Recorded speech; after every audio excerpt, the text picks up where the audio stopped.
సింహరాశి వారికి నవంబర్ మాసంలో రెండవ పక్షంలో అంటే 16వ తారీఖు నుండి 30వ తారీఖు వరకు గ్రహస్థితి మూలకంగా గోచార ఫలితాలు ఎలా ఉన్నాయో తెలుసుకుందాం.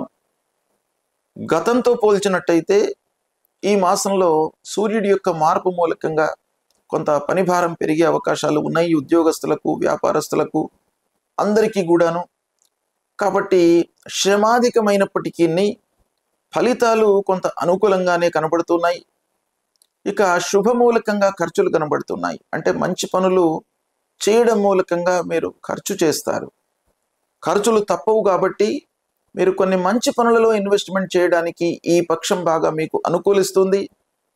వ్యాపారం సరే బాగానే నడుస్తుంది. చేతిలో ఉన్నటువంటి వ్యాపారంపై మనస్సు నిలుపుతారు. తద్వారా ఆదాయం కూడాను మీకు బాగా పెరుగుతుంది. కోర్టు వ్యవహారాలు మీకు అనుకూలిస్తాయి.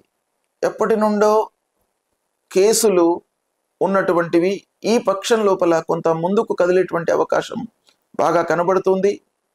ఇంటి వాతావరణం మీకు అనుకూలిస్తుంది. మీడియా రంగంలో ఉన్నటువంటి వారికి, సినిమా రంగంలో ఉన్నటువంటి వారికి, కళాకారులకు, సాహిత్యవేత్తలకు, సాఫ్ట్వేర్ రంగంలో ఉన్నటువంటి వారికి ఈ పక్షం బాగా అనుకూలిస్తుంది. కొత్త అవకాశాలను పొందుతారు. వారికి ఆదాయం కూడాను ఈ పక్షంలో పెరిగేటువంటి అవకాశం ఉంది. అయితే ఆకస్మికమైనటువంటి ఆటంకాలు కూడాను ఒక పక్కన శని మూలకంగా కలిగేటువంటి అవకాశాలు ఉన్నాయి. కాబట్టి మీరు పనిని ప్రారంభించే ముందు ఆ పని గురించినటువంటి విషయాన్ని మీరు పూర్తిగా అవగాహన చేసుకున్నట్టయితే కొంతవరకు ఆ ఆటంకాలను, విఘ్నాలను మీరు అధిగమించేటువంటి అవకాశాలు ఉంటాయి. కాబట్టి అది మీరు తప్పకుండా ఈ పక్షంలో చేయాలి. ఇకపోతే దగ్గర వారితో కొంత జాగ్రత్తగా ఉండడం మంచిది. స్నేహితులతో కొన్ని పనులు నెరవేరేటువంటి అవకాశాలు ఉన్నప్పటికీ వారితో వృధా ఖర్చులు కూడాను ఒక పక్కన కనబడుతున్నాయి కనుక మీరు వివాదాలకు దూరంగా ఉండడం మంచిది ఈ పక్షం లోపల.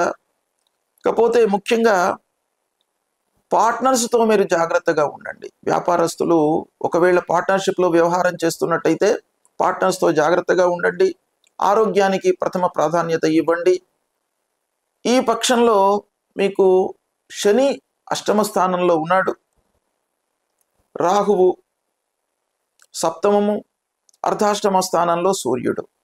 ఇలా ఈ గ్రహాలు ప్రతికూలంగా ఉన్నాయి కాబట్టి మీరు శనికి సంబంధించినటువంటి మూలమంత్రాన్ని నీలాంజన సమాభాసం రవిపుత్రం యమాగ్రజం ఛాయామార్తాండ సంభూతం తం నమామి శనేశ్వరం అనేటువంటి మూలమంత్రాన్ని ప్రతినిత్యం కూడాను చదువుకోండి. ఆంజనేయ స్వామి దేవాలయానికి వెళ్ళండి.